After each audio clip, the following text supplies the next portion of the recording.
ফিলিস্তিনের জমিনের মধ্যে তাকাইয়া দেখো,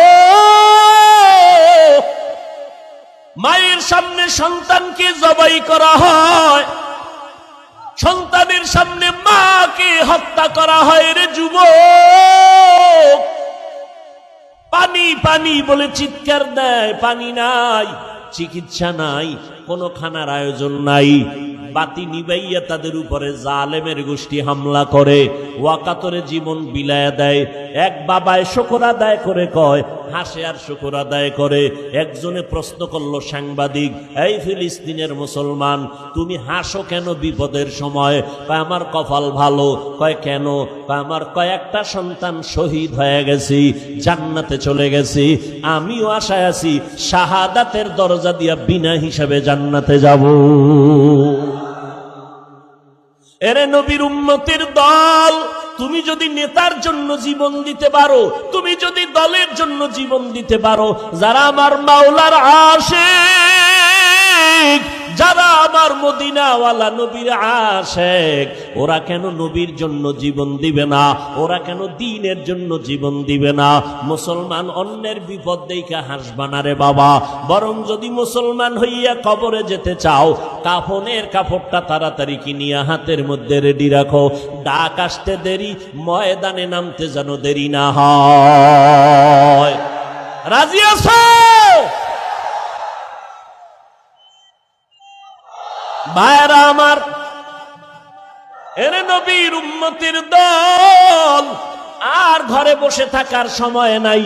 কারণ এমন একটা সময় দুনিয়ার জমিনে আমরা বিচরণ করতেছি, যেই সময় মা বাবা তার আপন মাইয়াকে ঢাকার হোটেলে ঢুকায় কয়, আজকের জন্য তুমি আমার স্ত্রী। জোরে কও মিয়া, কি ইন্ডিয়ার খবর? এমন একটা যুগে আমরা বসবাস করতেছি, ভাই বোনের কোনো নিরাপত্তা নাই, আপনজন কোনো নিরাপত্তা নাই। ভাই বোনকে জবাই করে, বোন ভাইকে জবাই করে, মা বাবাকে সন্তান জবাই করে, সন্তানকে মা বাবা জবাই করে। এই তো দুনিয়ার মধ্যে চলে আসছি। এখন কোন দিন মরা হবে বলা যায় না, গ্যারান্টি নাই। অতএব তৈরি হয়ে যাও, জান্নাতের পথে আগাইতে থাকো, শাহাদাতের তামান্না করে সামনে আগাও। আল্লাহর মোহাব্বত নিয়ে চলবো। সম্মানের মালিক আমার আল্লাহ, রিজিকের মালিক আমার আল্লাহ, ইজ্জতের মালিক আমার আল্লাহ, হায়াতের মালিক আমার আল্লাহ, মরণ দেওয়ার মালিক আমার আল্লাহ।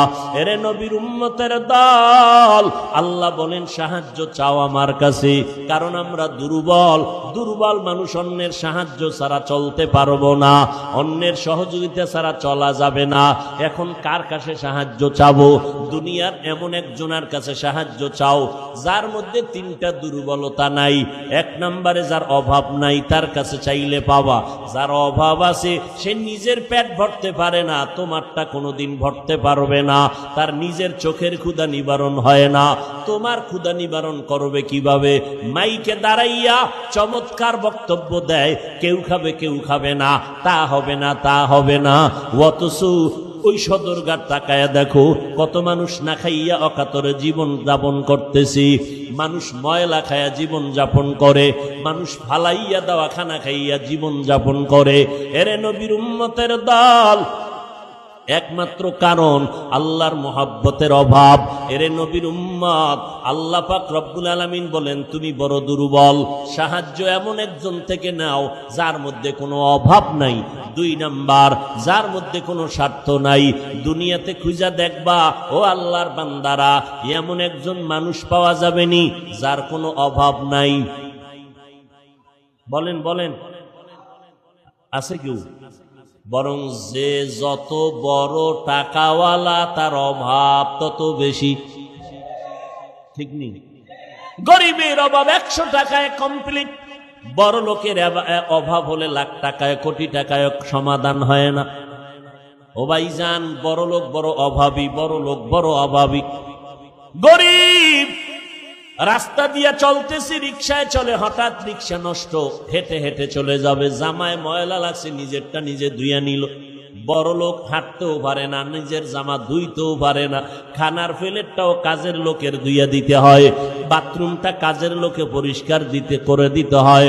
আমি এভাবে বলি, সব গরিবেরা যদি বড় লোকের কাজ বন্ধ করে দেয়, বড় লোক অল্প দিনের মধ্যে পঙ্গু হয়ে যাবে।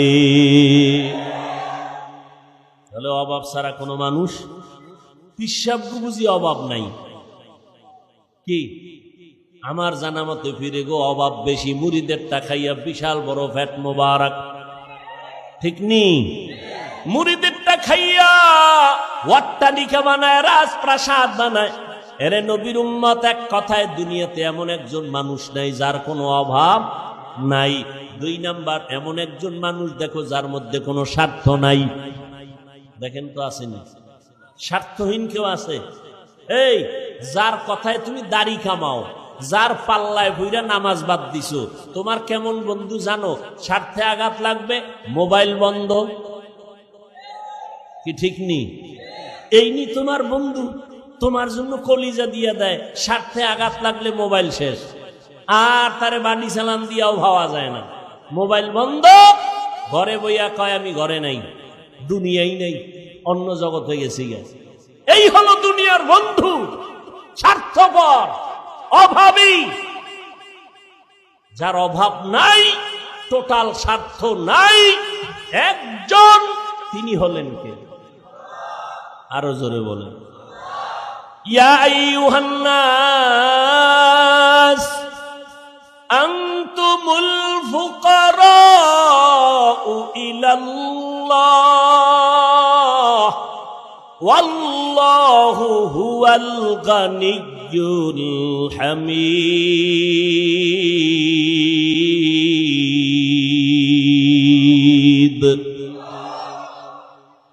আল্লাহ বলেন, দুনিয়ার মানুষ তোমরা সবাই ফকির, আমি একমাত্র আল্লাহ হলাম ধনী। আমি আল্লাহ শুধু ধনী না, প্রশংসিত ধনী।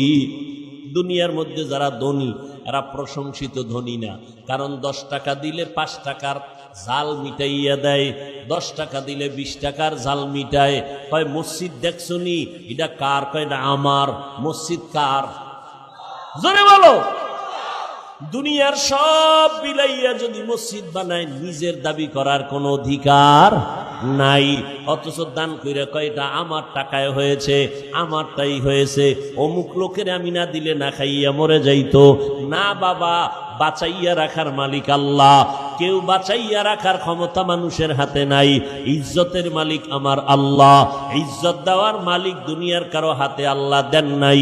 আল্লাহ পাক বলেন, রে গোলাম, তুমি বড় দুর্বল, সাহায্য চাও, না হয় তুমি চলতে পারবা না।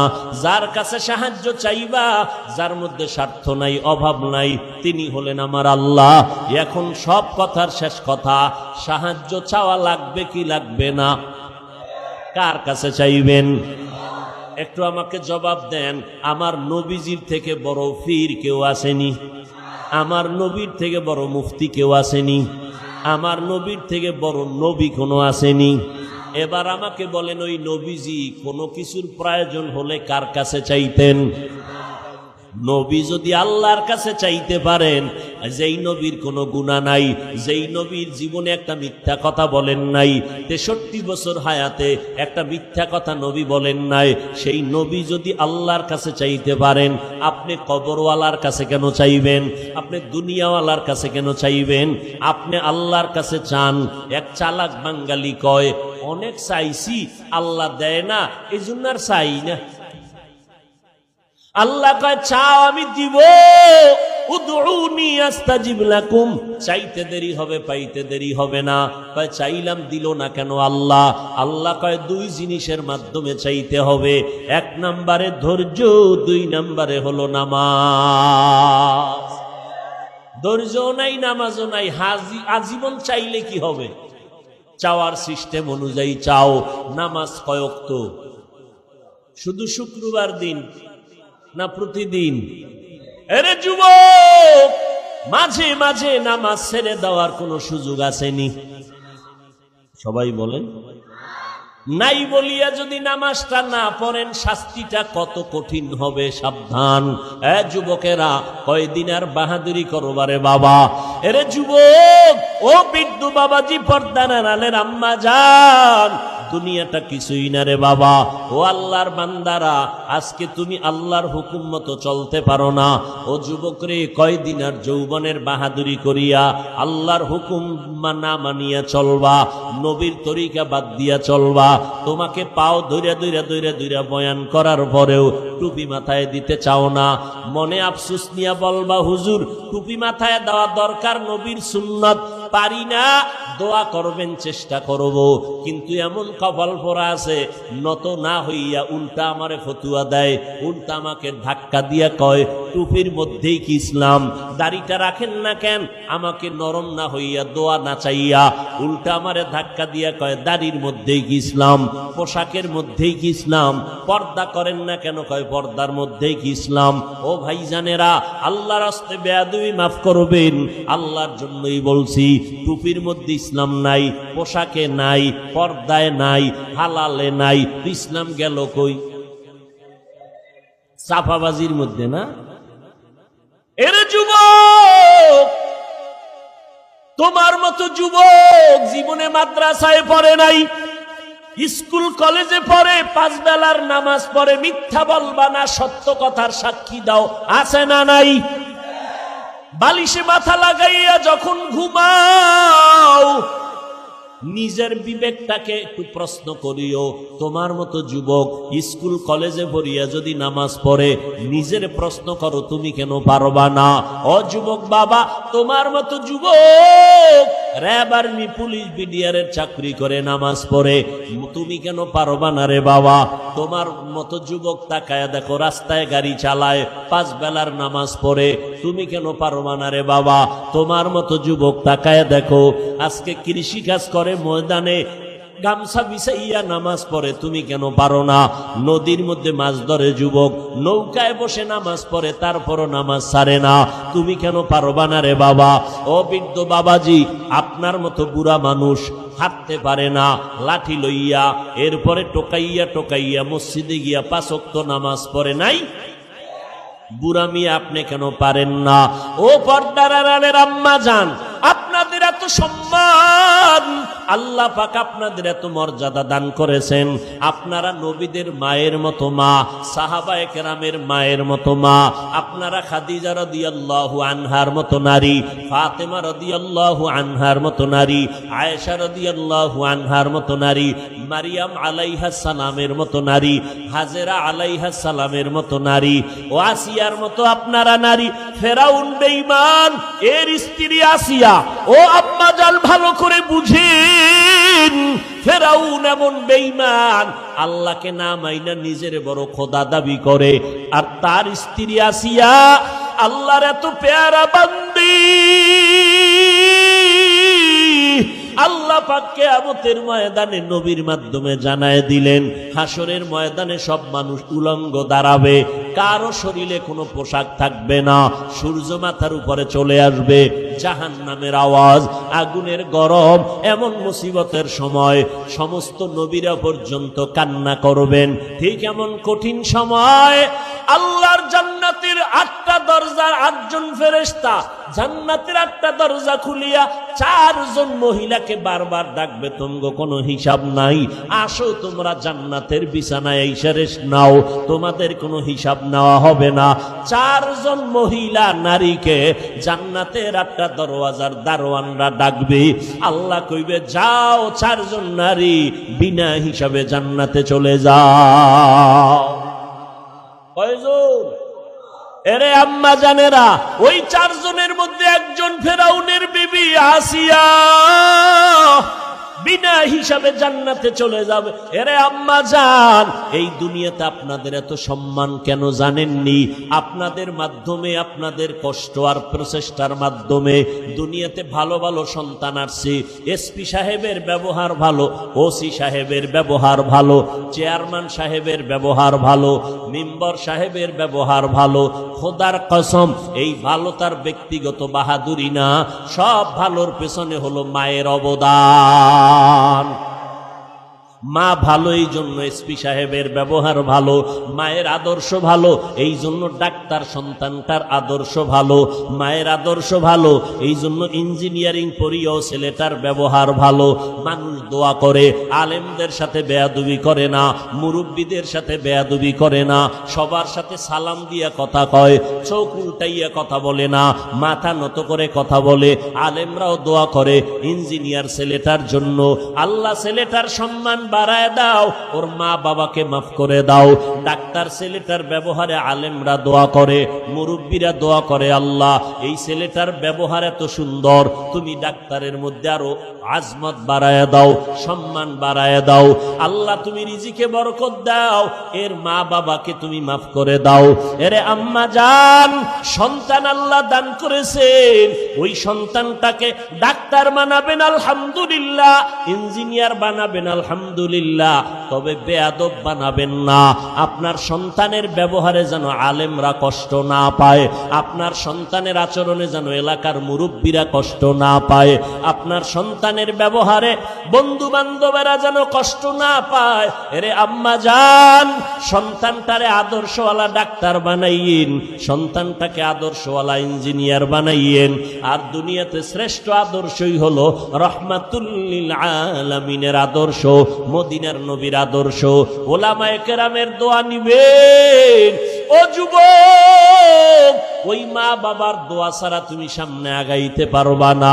ওই মা বাবার চোখের পানির কারণে আজকে এই চেয়ারে বসছি, ওই মা বাবার দোয়া আর চোখের পানিতে তুমি পরীক্ষায় ভালো নাম্বার পেয়েছো। ওই মা বাবার চোখের পানি আর দোয়ার কারণে আজকে তুমি টাকার মালিক, বাড়ি গাড়ির মালিক হয়েছো। ওই মা বাবার সাথে বেয়াদবি করলে কপাল পুড়িয়া যাবে। ও যুবকেরা, ওই মা বাবার দোয়া নিয়ে সামনে আগাও। সারা রাত বয়ান শুনলে কি লাভ হবে যদি নামাজটা ঠিক মতো পড়তে না পারো? এখন থেকে তওবা করে নাও, মনটারে বুঝাও রে মন। স্কুল কলেজে পড়িয়া ব্যবসা করিয়া যদি আমার মতো যুবক নামাজ পড়ে, আমি কেন পারবো না? আজকে থেকেই তওবা করে নিলাম। দুনিয়াতে তো শয়তানের ধোকায় পড়ে কম অন্যায় করি নাই। আজকে থেকে আর গুনার কাছে যাব না, নামাজ ছাড়বো না, বেপরদায় চলবো না, মা বাবাকে কষ্ট দিব না, ওলামায়ে কেরামের বিরোধিতা করব না, দেশের বিরুদ্ধে জাতির বিরুদ্ধে ষড়যন্ত্র করব না, মা বাবার দোয়া নিয়া নবীজির তরিকা মতে চলবো। তবে সবার কপালে তওবা নসিব হবে না। 13টা বছর আমার নবীকে দেখলো, বয়ান শুনলো, তারপরও কালেমা পড়লো না কে? আবু জাহাল আর ওমরের মতো বান্দা নবীর কল্লা কাটতে এসে কালেমা পড়ে মুসলমান হয়ে গেল। জমিনে ওমরও নাই, আবু জাহালও নাই, কিন্তু তার পাথরওয়ালা অন্তরের কিছু মানুষ আছে। হাজারো বয়ানে তাদের দিলটা নরম হবে না, চোখে পানি আসবে না, কান্না আসবে না, তওবাও করবে না, বরং বাইরে গিয়া বয়ানের পরে সমালোচনা করিয়া গুনার পাল্লাটা ভারী করবে। আর একদল আল্লাহর গোলাম ওমরের মতো মেজাজ আর গুনাহ নিয়ে প্যান্ডেলে ঢুকার পর হঠাৎ যখন কবরের আযাবের কথা স্মরণ হবে, গুনাহের কথা মনে পড়বে, মাথাটা নত কইরা একা একা চিন্তা করবে, জীবনে করলাম কি? কোনো মানুষের উপকার করতে পারলাম না। আমার চোখের সামনে আমার এই হাতের অন্যায়ের কারণে কত মানুষের কাঁদাইলাম, চোখের চাহনি দিয়ে কত মানুষের ক্ষতি করলাম, জবানের কথা দিয়ে কত মানুষের অন্তরে আঘাত দিলাম। আসলে আমি তো একটা মানুষ হিসাবেই নাই। এখন থেকেই তৈরি হয়ে যাই, অন্তরটা আস্তে আস্তে নরম হবে, এক পর্যায়ে দিলটা নরম হবে, কান্না শুরু হয়ে যাবে, বলবে মা একটু মাথায় হাত দিয়া দোয়া করে দাও। আজকে ময়দানে তওবা করেছি, আর নামাজ ছাড়ব না, মা বাবাকে কষ্ট দিব না, ওলামায়ে কেরামের বিরোধিতা করব না, দেশের বিরুদ্ধে জাতির বিরুদ্ধে ষড়যন্ত্র করব না। আল্লাহর বান্দা তওবা করিয়া নামাজি হয়ে যাবে, আর দাড়ি কাটবে না, নামাজ ছাড়বে না। ও এলাকার মুসলমান মা বোনেরা, যুবকেরা, ছাত্র ভাইরা, পর্দার আড়ালের মা, বৃদ্ধ বাবাজি, আল্লাহর কাছে তওবার জন্য রেডি হয়ে যান। মনে মনে আল্লাহকে ডাকেন আর বলেন, আল্লাহ আমার গুনার খবর আমার মা জানে না, ভাই জানে না, বোনেরা জানে না, কেউ জানে না। ও আল্লাহ, আপনি আমার গুনার খবর জানার পরে রাগ করিয়া পানি বন্ধ করেন নাই, খানা বন্ধ করেন নাই, সম্মানের চেয়ার থেকে ফালাইয়া দেন নাই। ও আল্লাহ, আপনি কত দয়ার মালিক। আজ আমি তওবার নিয়ত করে ফেললাম, আপনার কাছে তওবার নিয়ত করতেছি। মরিয়া গেলে যাব, হায়াতের মালিক আল্লাহ, ইজ্জতের মালিক আল্লাহ। আর নামাজ ছাড়ব না, বেপরদায় চলব না, গুনাহ করব না, আলেমের সাথে বেয়াদবি করব না, মা বাবারে কষ্ট দিব না, ওলামায়ে কেরামের পরামর্শ নিয়া নবীর সুন্নাত অনুযায়ী চলব, দেশের বিরুদ্ধে জাতির বিরুদ্ধে ষড়যন্ত্র করব না।